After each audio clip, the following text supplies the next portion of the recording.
Sa pangalan po ng ating dakilang Diyos, mga kapatid, amen.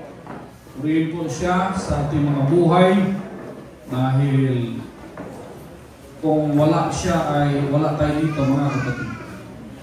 Amen.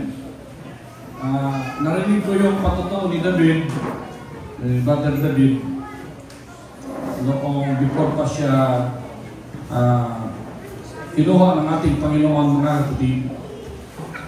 Praise God. Sabi niya, in all humanity, wala pa tayo nakikita kahit sinong tao, kahit gaano kadakila, kahit sino, na hanggang ngayon nananatiling buhay. Minsan lang tayo kasi hindi natin masyadong naiintindihan ang salita ng Diyos. Kapag kamatayan ang ating pag-usapan, ayaw natin. wala akong kausap. Diba? But that's the reality of life. Hindi ka pwede makarating doon sa tinatawag na buhay na walang hanggan kung hindi ka muna mamamatay. And death is the first step to eternity. O nakakbang yan doon sa walang hanggan. Kaya nga dito sa mundong ito mga kapatid, medyo marami tayong mga suliranin. No? John 16:33. In this world, we have troubles, we have tribulation, we have problems. But be of good cheer. Magalak kayo, sabi ng ating Panginoon. Jesus said, because I overcome the world. Palakpakan natin ang ating nag-isang Diyos na buhay. Dito sa mundong ito, mayroon talaga tayong mga pagsubok. No? Matapos nating bayaran ang ating kurinting, ating tubig, Brother John, susunod na buwan, magbabayad ka ulit.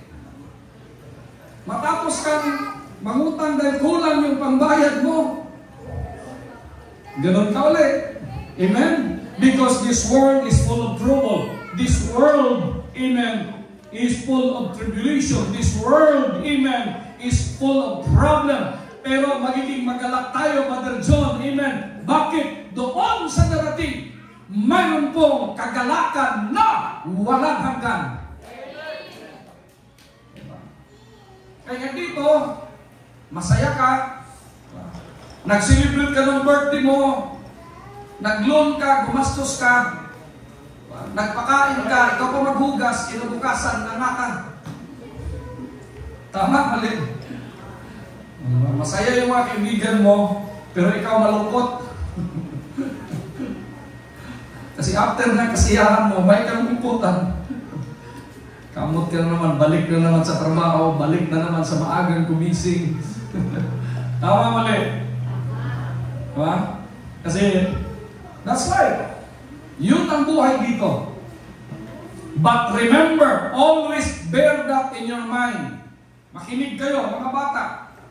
Lagi ninyong isipin yan na ang buhay dito sa mundo ay pansamantala. Mayroon tayong pupuntahan, kaya nga mapalad kayo mga bata ngayon dahil nakikinig kayo sa salita ng Diyos. No? Yung ibang mga bata naglalaro lang, yung mga bata nanonood lang ng TV, yung ibang mga bata nagsisilpon-silpon lang. Pero kayo, nandito kayo, sino nakikinig? Mawala sinungaling, ha?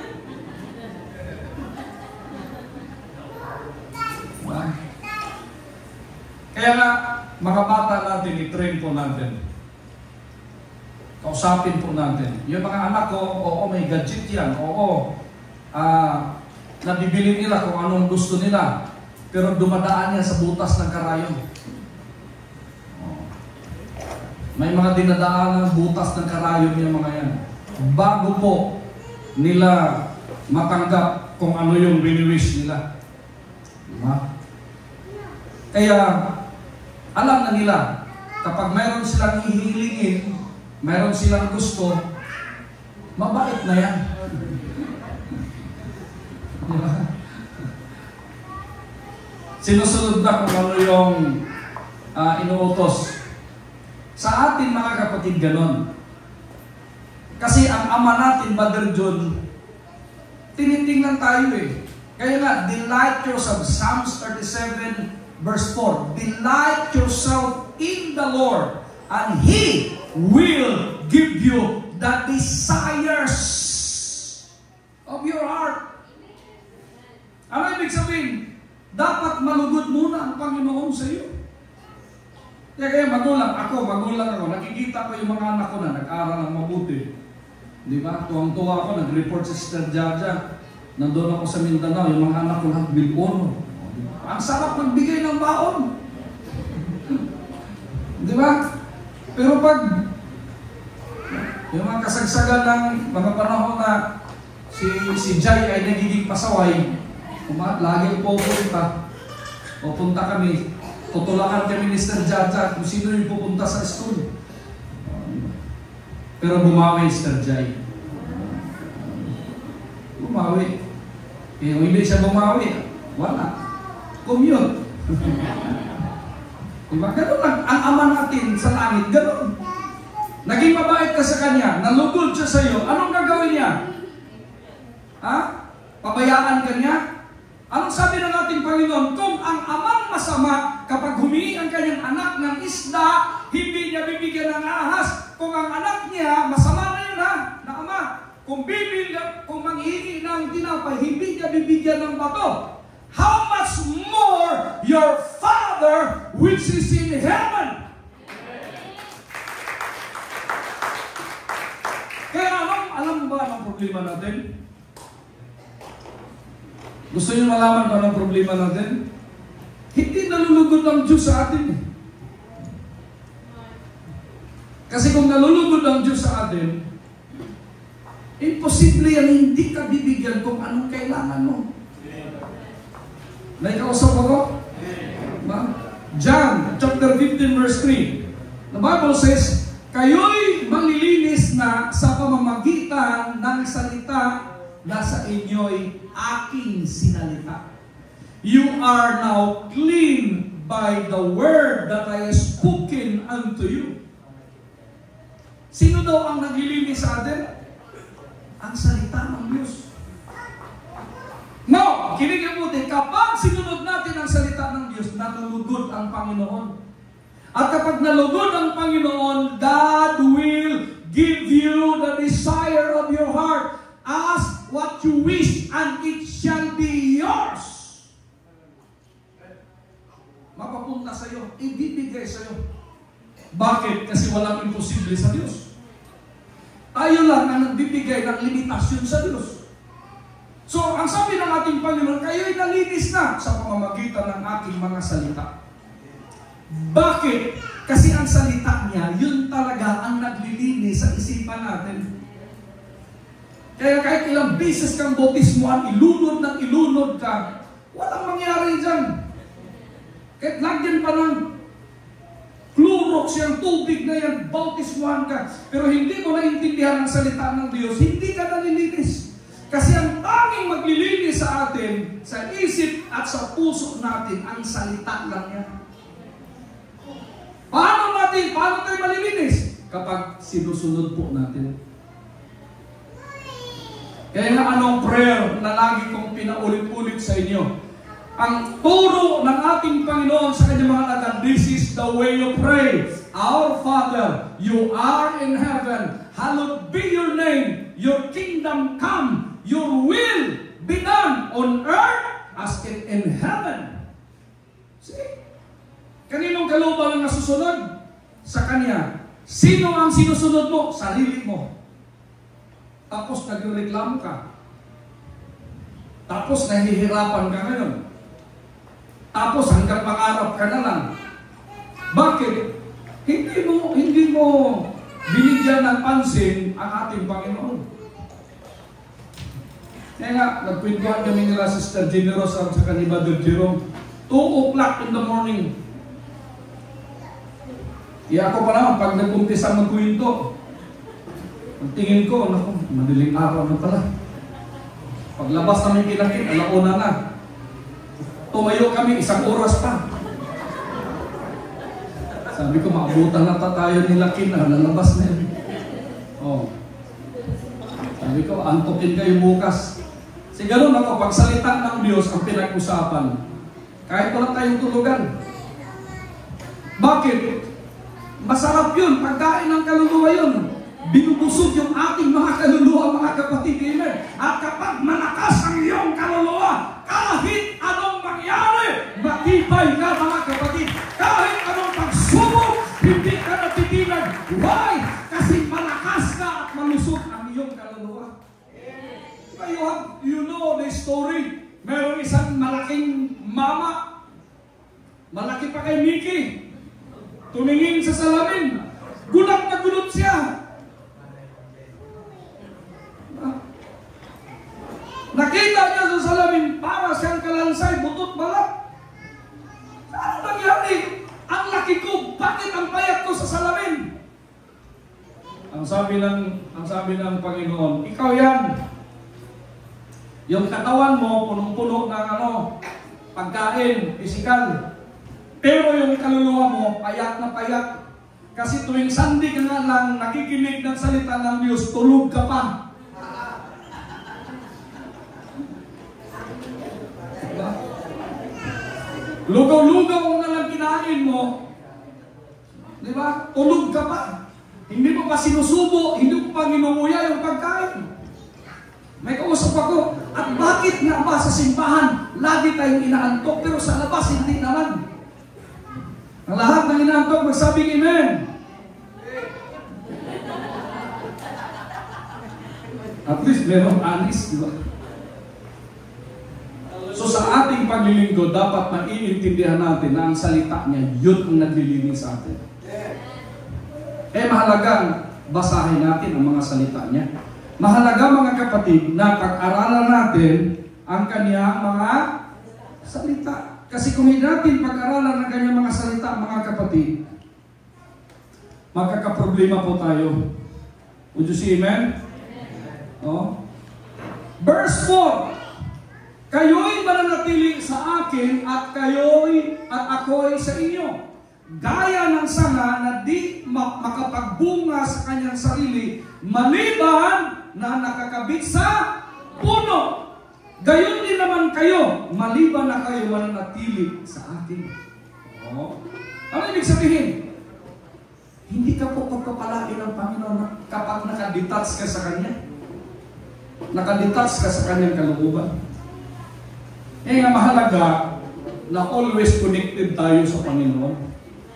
Wala lang mawawala sa atin. Kapag nagiging faithful ka, naging tapat ka, nagiging loyal ka sa ating Panginoon, may nawawala ba?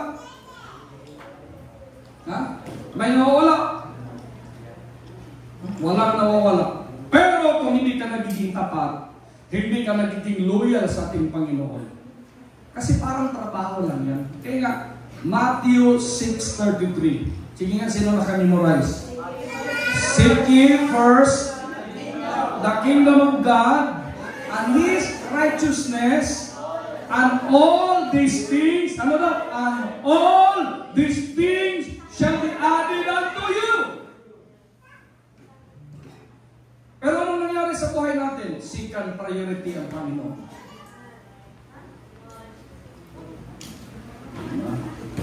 Kayod ka ng kayod. Walang masamang kumayod. Walang masamang magnegosyo. Walang masamang magtrabaho. Pero ang tanong, inuna mo ba ang Panginoon? Kaya nahihirapan ka. Now, makinig ka mabuti. Ito dito, walang sugar coat dito. Mayroon ka pa rin problema, Brother John. Mayroon ka pa rin pagsubok. Hindi totoo yung maglingkod ka sa Panginoon. Dito, wala ka ng problema. Sinungaling na pastor yan. Sinungaling yan. Dito, maglingkod kayo kasi lahat ng yung karamdaman pagagalingin.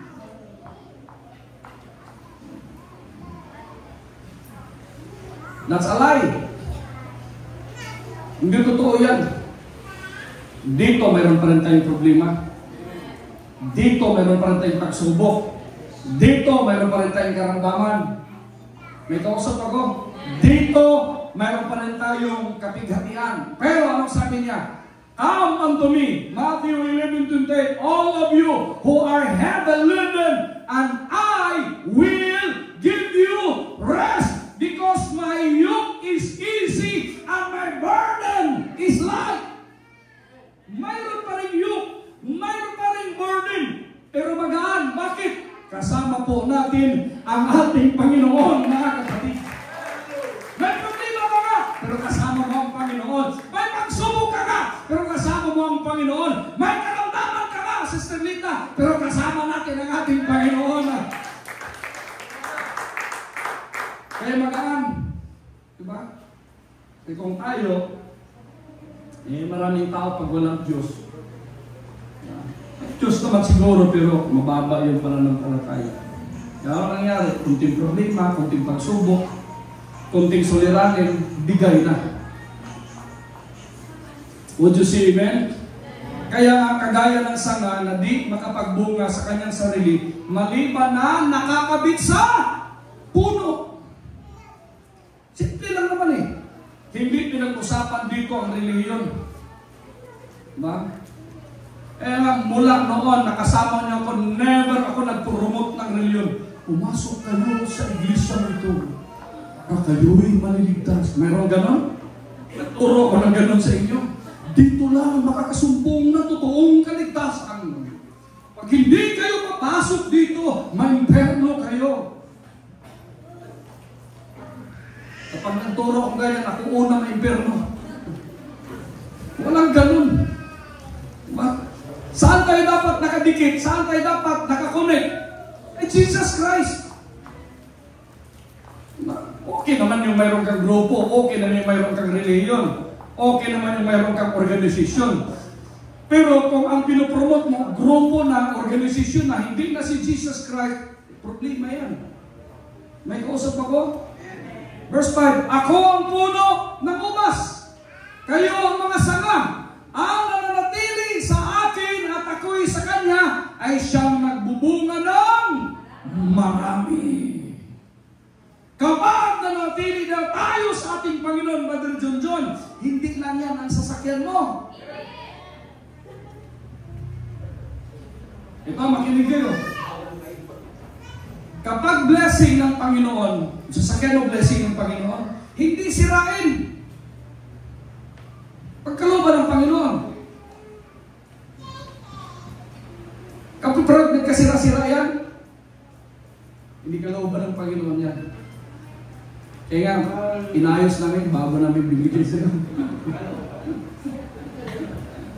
Pinakinis namin yan, pinabanguhan. Bilang mo lang mat, mura lang yun. Tapos bango. Para pagpasok mo ganyan, ipalitil mo. Pagpasok mo ako. Parang ayaw ko nang lalabas sa sakyan. At huwag mong pasakyan ng iba yan.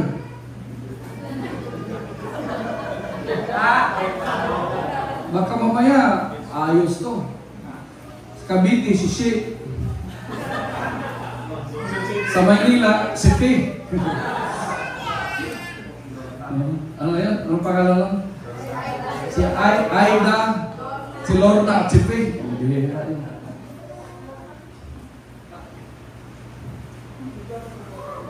Huwag tayong humiwalay sa ating Panginoon. Amen? Hindi sinabi dito, huwag kang humiwalay sa church na yan. Hindi po. Kahit saan po kayo magsimba. Ba importante, maayos yung paglilingkod mo sa Panginoon.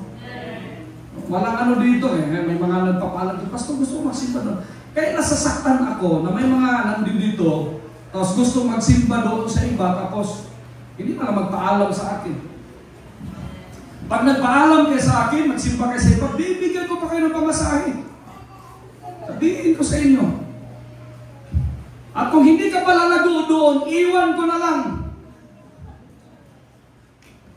Diba? Kasi kahit saan ka, kung hindi ka talaga mag-ayos, hindi ka connected sa ating Panginoon, wala kayong magagawa kung wala ang Panginoon. Ganun lang yun. Kahit saan mo hanapin ko yung purpose ng buhay ko. Saan ba ako pupunta? Kaya be careful. You need to be careful. Una, ito huwag kang matisod. At dapat hindi din ikaw ang katitisuran. Kaya sabi ng Panginoon, mabuti pa kung mayroong tao na tisod sa'yo. Magtali ka ng gilingan ng ligasi, gilingan ng bato. Ginigiling yung batong gano'n. Itali mo yun at tumalon ka sa dagat para hindi ka na makaahon, mamamatay ka na doon. Kaya we need to be careful. Kaya ako, kapag nagsasalita ako dito, hindi salita ko. Gininto ko nga kay Jerome at saka kay Sister Generos. Kapag nag-preach ako dito, nasaktan ka. Para sa'yo yun. Matuwa ka, wow, nasaktan ka ako. Hindi ka papatay. O halimbawa, hindi ka naman nasaktan, natutuwa ka. Okay, nakailag ka lang. Kaya nga, the sword of the Spirit. Ang salita ng Diyos ay taba. Medyo tinapyasan ka. Di ba? Kaya dito, verse 6. Kung ang sino man na hindi manatili sa akin, ay siyang matatapong katulad ng sanga, at matutuyo, at mga titipunin, at mga ihahagi sa apoy, at mga susunod. Ano ibig sabihin? Kapag nag-detach ka sa Panginoon, hindi ka naglilingkod, natisod ka, hindi mo nagustuhan yung preaching ko, kalbo na yan. Buti na lang, dalawa na kayo ni Brother Samuel eh. Meron akong gano'n ako. Reflection. Pero gwapo, no? Yun lang. Bagay. Kaya ka medyo alanganan na yung buhok mo, papakalbo ka na. Huwag mo nang dikit-dikit yung sumuko ka na, maawa ka.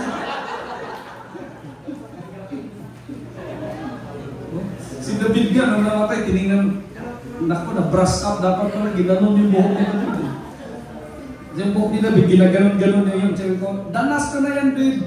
Ganon din ginawa ko, ginaganon-ganon. Naligo ako kasi dyan doon, Jericho Rosales natin. Grabing, yung gin. Iniwasan ko yung hangin mo, baka mauka yung delikado. Kaya hindi alam sa Jaja, pero dahil mahal niya ako, kahit alam na niya, in love pa rin. Ang nagawa. Sabi niya, hindi naman sa buhok eh. Nagpakalbo na ako. Hindi naman pala sa buhok eh. Na-imagine yung buhok na yung Sister Sabel. Pag babae, maganda tingnan. Pero pag lalaki, kahit di ba, magupit to si Brother John, pag gupitan mo ang kulot, may uuslit, nakuuslit. Itago mo, lagi ko ng jig ganyan. Kaya grabing struggle ko. Yung nauso yung kinpidilyon, yung hati-hati ang buhok. Ingit na ingit ako doon sa yung barkada ko, si Roy, patay na yung si Roy. Ganda ng buhok, maganon-ganon yun, maalon-alon. Siyempre, ingit na ingit ka rin, lalagyan mo rin ng ganon. Pagtanghali na, yung matutuyo na yung gin. Wala na, ganon-ganon na yung wala. Baon-baon ko yung gin. Amoy na ako eh. Yung parang pamada. Mahal yung gin. Verse 7. If you abide in me, and my words, not magsabing my words, abide in you, ye shall ask what you will, and it shall be done unto you. Wow! Not magsabing, wow! Ito hindi basta-basta na magwiwis ka lang sa Panginoon na hindi nananatili ang salita ng Diyos sa iyo. Kasi ang salita ng Diyos, Brother John, yun yung panghawakan mo. Abide in me, manatili kayo sa akin, at ang aking mga salita ay mananatili sa inyo. Hindi lang basta isang salita. Ang problema sa atin, favorite verse lang gusto natin eh. Acts 2:38. Namatay ka na, Acts 2:38 pa rin. Philippians 1:21. For to me to live is Christ and to die is gain. Hanggang namatay ka, ganun. Hindi lang yun. Dapat ang ating tatandaan, mga kapatid, hindi lang isang salita ng Panginoon. If you abide in me and my words, not magsabing words, mga salita, dapat mananatili sa ating mga kapatid. No? Abide in Christ. Not magsabing abide in Christ. Stay connected to Jesus. Trust, obey, rely on. Like a branch in the vine, He is your source of life. Sinong source natin? Ang ating Panginoon. For without me, you can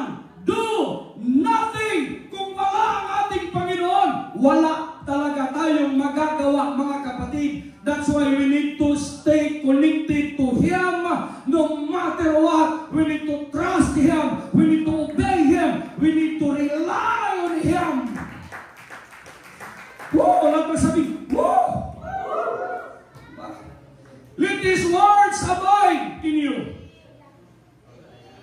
Fill your heart with scriptures. May kausap ko? Punuin daw natin ang ating mga puso ng mga salita ng Diyos, mga kapatid, until it shapes your thoughts and desires. Kasi ang maglilinis sa atin, kagaya ng sinasabi ko sa inyo kanina, John 15:3, ang salita ng Diyos. Ang huhubog sa ating kaisipan, ang magbubuo sa ating mga desires, aspirations, yung salita ng Diyos. Kaya habang nagdadrive ako noon, yung tamaraw, dinadrive ko, sabi ko, Panginoon, panghawakan ko yung salita mo. May one time maulan. Diba? Diyan malapit Kinatulin. Baha dyan. Tapos may mga mayayabang na ganunin ka. Napasukan yung tainga ko ng maruming tubig. Sarap habulin eh. Pero hindi mo mahabol eh. Hahabol mo, pupugak-pugak yung sasakyan mo. Anong ginawa ko? Nag-pray. Habang ginaganon-ganon ko yung tainga ko. Panginoon, panghawakan ko yung salita mo. Kasi mahirap po mangaral. Makinig kayo. Mahirap po mag-share sa salita ng Diyos na hindi nakikita sa iyo. Sabi ko, Panginoon, paano ako wala akong problema. Kinausap ko ang Panginoon eh. Iyon ang kaibahan namin ni Brother David. Sino nakalala? Sinabihan ko, diyan nakaupo si Brother David, kasama niya si Brother Chris. Sabi ko, Brother David, baguhin mo yung prayer mo, huwag na mo na yung bilyonaryo na lang. Delikado yun, papatayin ka ng Diyos yan. Sino nakalala? Nasa likod sila. Mahirap yung bilyonaryo, ang hirap habulin nun. 1,000,000 na 1 million, 1 billion yun. Imagine mo yun. Meron kang 1,000 na 1 million. Para mapuno to. Dami nung. Yung isang, matahawak ka ng 1 million, di ba? Nagisa na kita, di ba? Ang dami nun. Imagine mo, 1,000 na ganon. 1,000 na 1 million, 1 billion. Pero kapag milyonaryo ba na-refrain? Milyonaryo yan. Si Brother Sinon, milyonaryo yan. Bakit? Isang sasakyan mo pa lang, milyon. Bahay mo pa lang, milyon na yan. Anong tawag sa'yo? Milyonaryo. Tama, mali. Si Brother King, milyonaryo yan. Bakit? May bahay, may sasakyan. Kwintahin mo yung appliances mo sa bahay. Milyonaryo ka, pero pag bilyonaryo, mukhang mamamatay ka talaga niyan. May kausap ako, be careful of what you wish for. Yung wish mo, papatay mo, papatay ka talaga. Wala namang masama, mangarap. May kausap ako. Yung nag-picture-picture si Brother Jerome sa ka-generous doon sa Ford. Sabi ni Marisa, yung pinsan ni General, mag-Mitsubishi kayo, okay, Ford. Akala na bibili si General. Sabi ko, maganda yan. Alam mo ba, hindi mo yan. Alam Mr. Jaja, lahat ng kaibigan ko, lahat ng mga kaklase ko, ang tingin sa akin, mayaman.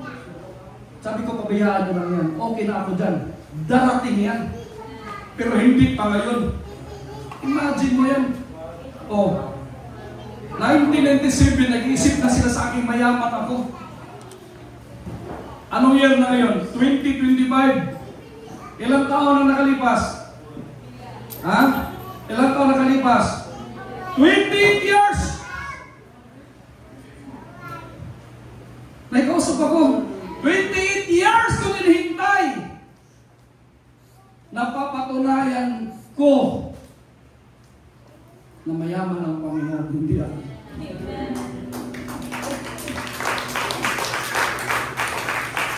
Kasi ang hirap mangaral, sasabihin mo, ang Diyos punong-puno ng pagpapala, bukas yung bulsa mo. Ang Diyos tricycle. May kausap ako, tama mali. Okay lang yan sa simula. Hindi ko sinasabing, dahil ganyan ka lang, hindi ka pinagpalaan. No ma'am, no sir. My dear brothers and sisters. So yung bata, alam nyo, sa totoo lang, mayroon kong purpose ang Diyos sa lahat ng mga bagay. Kung ang design ng Diyos sa iyo ganon, kinig kayo mabuti. Huwag ka magalit sa Panginoon. Why? Kasi ang Diyos natin, siya po ang lumikha sa lahat ng bagay. Siya po ang nag-shape sa lahat ng bagay. Kaya kailangan punuin natin ang ating mga puso ng kanyang mga salita. No, kung hanggang ganun talaga lang ng design mo, huwag kang magalit. Pasalamatan mo yun sa Panginoon. We will always give Him the highest respect, the highest honor, the highest praise, and thanksgiving. Wala tayong magagawa. Ako yun yung sinabi ko sa Panginoon. Sabi ko sa Panginoon, Panginoon, kung talagang ito ang design mo sa akin, huwag mo na akong gawing preacher. Kasi mahirap magsalita na hindi ko mapapatunayan kung sino ka. Nagpipray ako, nanampalataya tayo na ang Diyos magpagaling, tapos hindi ako gagaling. Anong silbi nun? Nangangaral ako na dapat tayo ay pagpapalay, tapos hindi tayo pinagpala. Para tayong kontraktor, Brother Dudes. Diba? Ganito paggawa lang yan, ganito, ganyan. Tapos hindi ka pala marunong kahit magsiminto. Ganito ang paggawa ng makina na yan, magkasinan. Tapos tatanungin ka, sige nga, buksan mo nga yung makina. Hindi ko alam paano buksan yan. Magaling ka lang magsalita, wala sa gawa. Kasi ang pananampalataya na walang gawa ay patay. Would you say amen? Let His words reign, abide in you. We need to fill our heart with Scripture. The result is, this is the result. Your prayers begin to reflect God's will, not just your own. Ngayon, ang prayer natin, ito, turuan ko kayo. Dapat lahat ng prayer natin, alam niyo bakit? Kapag may pinag-pray ako, either mamamatayan or mabubuhay. Bakit? Alam niyo lahat ng prayer ko, let your will be done. Kasi kung kalooban ko ang masusunod, gusto ko mabuhay yan. Sino bang gusto magpipray na, ipagpipray na mamamatay? Pero lagi kong nagsasabi, kalooban mo masusunod. Kasi kung kalooban ko, mga 300 yan bago mamatay yan. 300 ang edad. Pero kalooban niya dapat masusunod. Ako nung nag-pray ako sa sarili ko, Panginoon, pagalingin mo ako. Dumating na ang punto, totally blackout na ko. Ramdam ko na yung kamatayan na sa tabi ko. Wala na ako halos, hindi nga.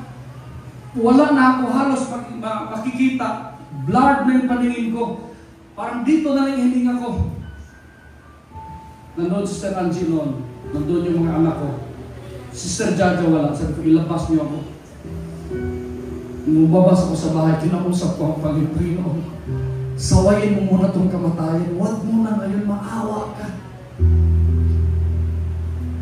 Kasi hindi ko pa alam kung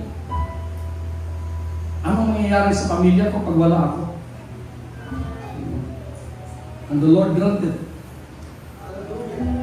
Yung madilim na ulap, biglang parang hinawit, nakita ko yung liwanag. Sabi ko, okay na ako. Nandun si Mama. Ipo niya na ako, okay na ako. Okay na ako. Hanggang ngayon, okay na ako sa awa ng Diyos.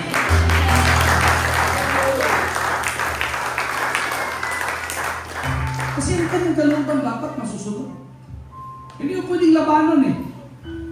Number one, kapag may problema ka, may pagsubok ka, may karamdaman ka, acceptance ang pinaka-number one. Huwag kang huwag kang yung tawag nun eh. Huwag kang magiging magtatanong-tanong, bakit nangyayari ito? So, dadrama-drama ka sa Panginoon. Natutulog pa ang Diyos, natutulog pa!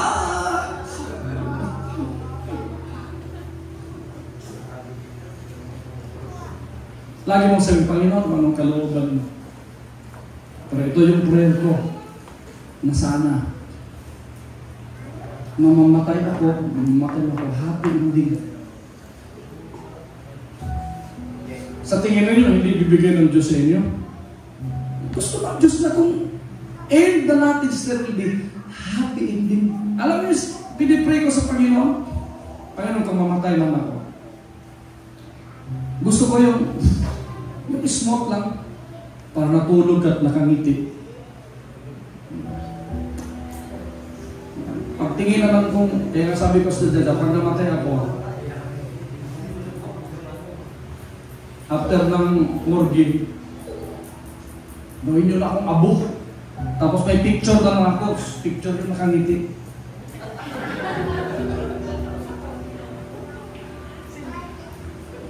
Hindi yung di ba, pagpunta natin sa pati, lagi na tinitingnan, ay, nagbago na ako. Eh, mga chismoso pa naman tayo. Kaya pumangit. Namatay ka na, kakasala pa yung mga tumigid sa iyo eh. Mahuhusgahan ka pa eh. Patay ka na, husgahan ka pa. Ganun tayo. Ayun naman tayo. Kasi ganito eh. Ganun na talaga. Umistop na talaga yung alarm clock niya. Iba-iba lang dahilan. Di ba? May natulog. Di ba? Mayroon nga napakalakas. Sabi ni Brother David eh. Ganun talaga. Masigla yung iba. Grabe yung exercise. Grabe. Bitbahay namin. Sino ba yun? Yung sundalo? Nabaga ba yung motor? Anong pangalan? Amadyo, ba yun? Oo. Grabe yun. Araw-araw nagja-jogging sa sa rotunda. Retired sundalo. Ranger. Grabe. Kondisyon na kondisyon. Kala mo, hindi mamamatay talaga eh. Lakas eh. Walang high blood. Walang binangga ng motor. Patay.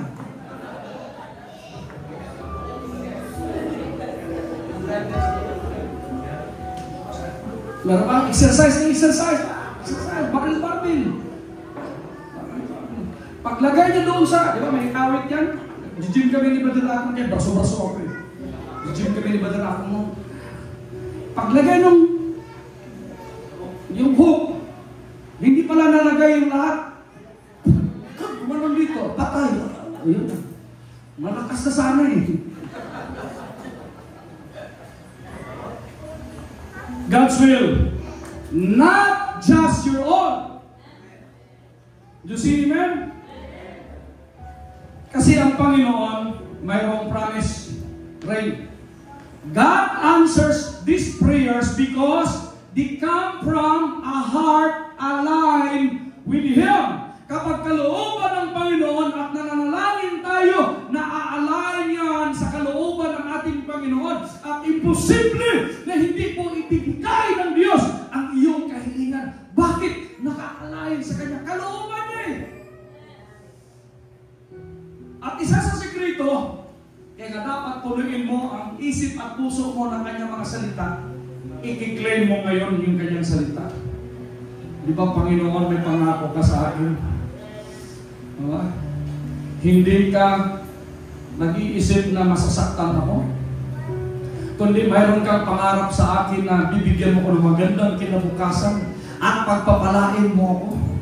Di ba may pangako ka sa akin? Jeremiah 33, tumawag ka sa akin. Call unto me and I will answer you and I will show great and mighty things you na hindi mo alam.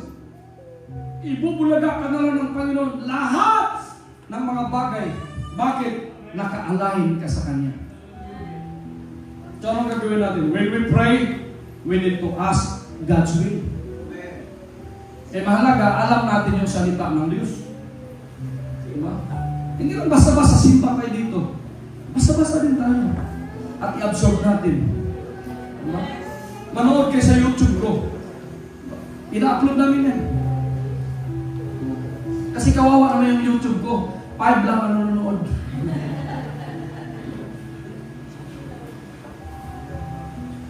Sunod sa Facebook ko na i-upload. Pwede naman mag-upload ng 1 oras sa Facebook? Pwede na? Pwede na? Pwede na. Sige, go na lang ako. Mukhang meron ako 1,500 plus na subscriber sa YouTube eh. Oh. Pero hindi ko alam ngayon, hindi na sila nasa-subscribe sa akin. Buti ko sa Facebook, libo yung nanonood sa akin. Could you see, man? Last, stay close to Jesus and let His Word shape you. Wow. Huwag kang sabihin, wow. Then pray boldly. Your desires will match His and He will answer. Woo! Huwag kang sabihin, woo! Mananatili daw tayong dikit sa Panginoon. At dikit ka sa Panginoon, malapit ka sa ano ba? Kusina. Alam niyo gano'n? Pag malapit ka sa kusina sa Rilby, una kang nabibiyayaan. May kausap ako, bakit? Close mo ang Panginoon eh. Di ba? So stay close to Jesus. Dumikit tayo sa ating Panginoon. Ha? Alam niyo, mga bata, kinig kayo. Bata pa lang ako. May 3 akong problema. Unang problema ko, at the age of 3, nag-iisip na ako kung paano magpakulit. Kasi yung father ko, grabe mambuli. Alam ng mama ko yan, sabi, grabe. Yung nagpatuli yung kapitbahay natin, 5 bisis namatay. Na-insik sa isip ko, 5 bisis kang mamatay pag nagpatuli, patay. Ikursunada ako. Siyempre, bubulihan na yun. 6 years old ako, Brother John. Sabi ko sa father ko, patuli na ako. Sigurado ka? Hindi ka tatakbo? Hindi. Kasi yung tuli sa amin, ay kutsilyo. Kutsilyo. Ipasok sa balat mo, Brother Samuel. Tapos mayroong pamalo. Bang! Makikita mo, wow, ganun ka talaga. Sabi pa kang papa ko, tirahin mo pa, lakihan mo pa. Pira to. Ganun lang sa amin. Pag naputo na, puti-puti yan, mamaya dugo na. Sabihin ng papa ko, dahil ka sa ilog. Magdahil ka rin. Tapos kuha ka ng mayabas, kainin mo. Ganun ako. Tapos pa, ilagay mo dyan. Tapos yung damit ko, suotin mo. Ayun, kinabukasan, kamatis na. Pina-infection na. Pero infection na, nakakatulong yun na lumalakas yung immune system mo. Di ba? Lakad-lakad ka agad, nagano'n-gano'n mo yung damit mo na kapapa mo, yung t-shirt na malaki. Tulit na ako, tulit na. Yabang ka na ngayon. Tulit na ako. Kayo, patulit na kayo. Nayabang ka na ngayon.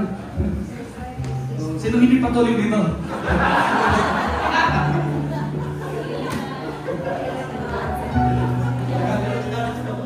Yung unang problema, Brother John. Pangalawang problema ko, sabi ko, sino kayo mapapangasawa ko?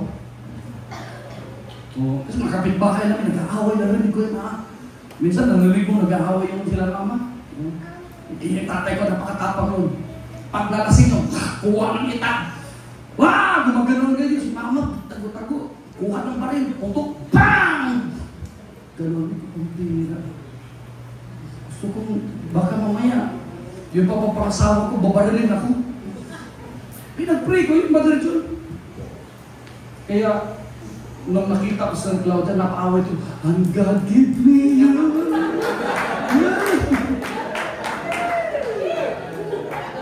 Kita ko napakabait.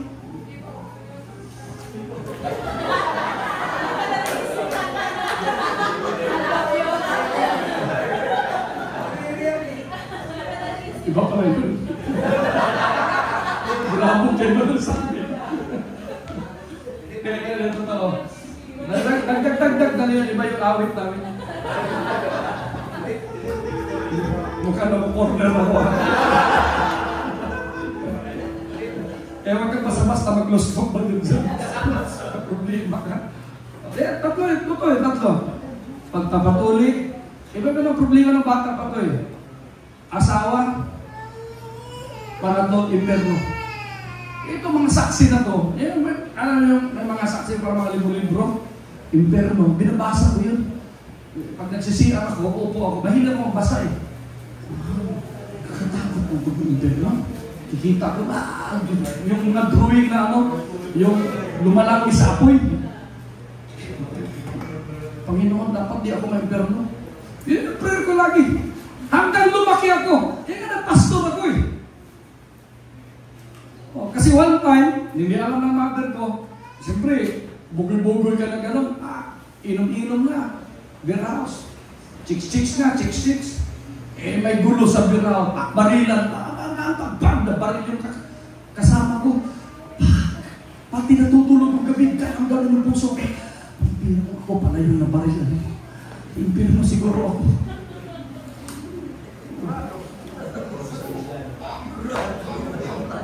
Buti na hindi ako nabaril. Ang tapang ko parang si Robin noon eh.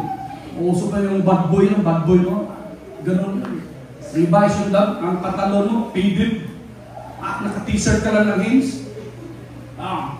Sino? Sika ka? Meron ako naging kaklase, pumunta doon sa area namin. Kasi yung area namin, yung pinakalugar namin. Lahat ng mga kriminal nandoon. Lahat. Magnanakaw, tulisan, killer, adik, pusher, lahat nandoon. Pag sinasagta ka sa katibalog, hindi ko pumunta dyan. Oh. Kasi pag may natripan niya, bubugin natin ito. Bubug namin yun. Nung college na ako, sabi, ikaw si Loayon, di ba? Pambir, nabugbog mo ako eh. Nabugbog mo ako. Buti na lang, tinawag din ng Panginoon. Let His word shape you. Yung salita niyang mag-shape sa iyo. Ayusin ka ng Panginoon. Ayusin ka. Isi-shape ka mabuti. No, kinig ka mabuti. Kung paano ka sinishape ng Panginoon. Huwag kang pumalag. Because we are just the clay and He is the potter. Siya ang tagapagpalayok. Tayo mga kapatid ko ay clay. Kung anong forma na gagawin sa atin, huwag kang pumalag. Kasi yun ang gusto ng Panginoon. Yun ang pagka-shape sa iyo ng ating Panginoon. Then ano ang gagawin mo? Manalangin ka. And then the desires of your heart, amen, kung ano man ang nasa ng puso mo, ibibigay ng Diyos sa iyo. Bakit? Hindi ka pumalag eh. Kasi ang problema sa atin, be careful, before I end this preaching, we will always compare ourselves to others. Tingin ka ng Facebook mo, ang bira, namulumpia lang sa akin to ah. Ngayon, nandun sa Paris.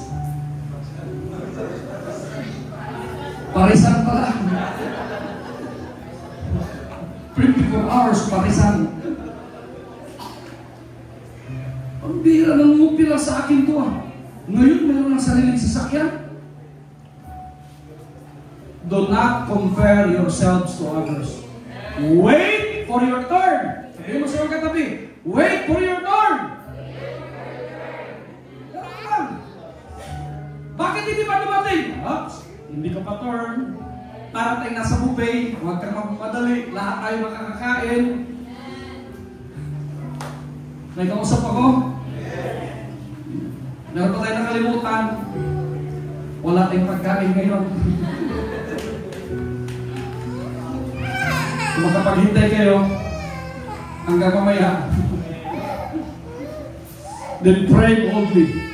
Dapat sabihin, pray boldly. Pray boldly. Alam niyo, pray boldly? Yung nananalangin ka na nga eh. Ang prayer, parang pakikipag-usap yun sa Diyos. You are talking to God.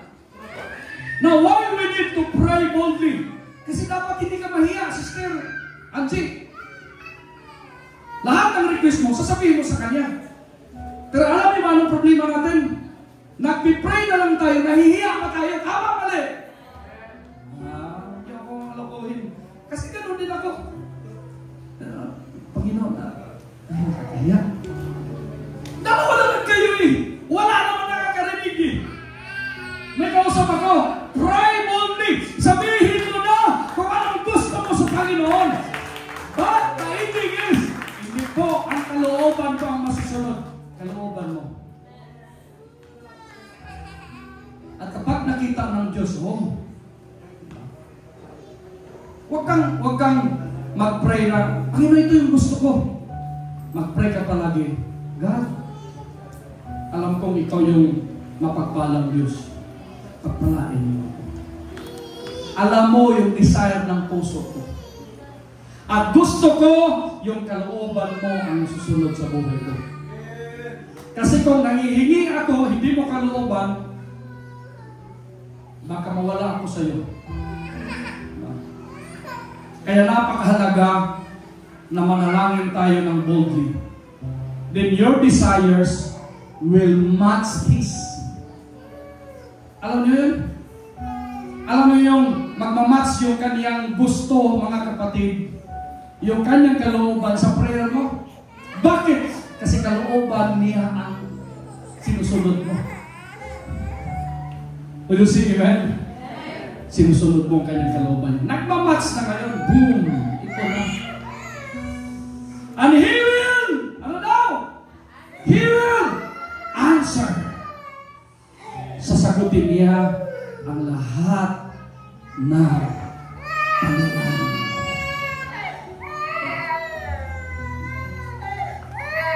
Tatayo tayo lahat ngayon. May nag-revival mo.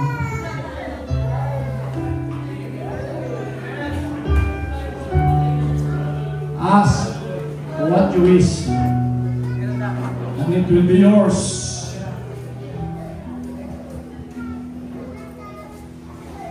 Hallelujah. Stay close to Jesus.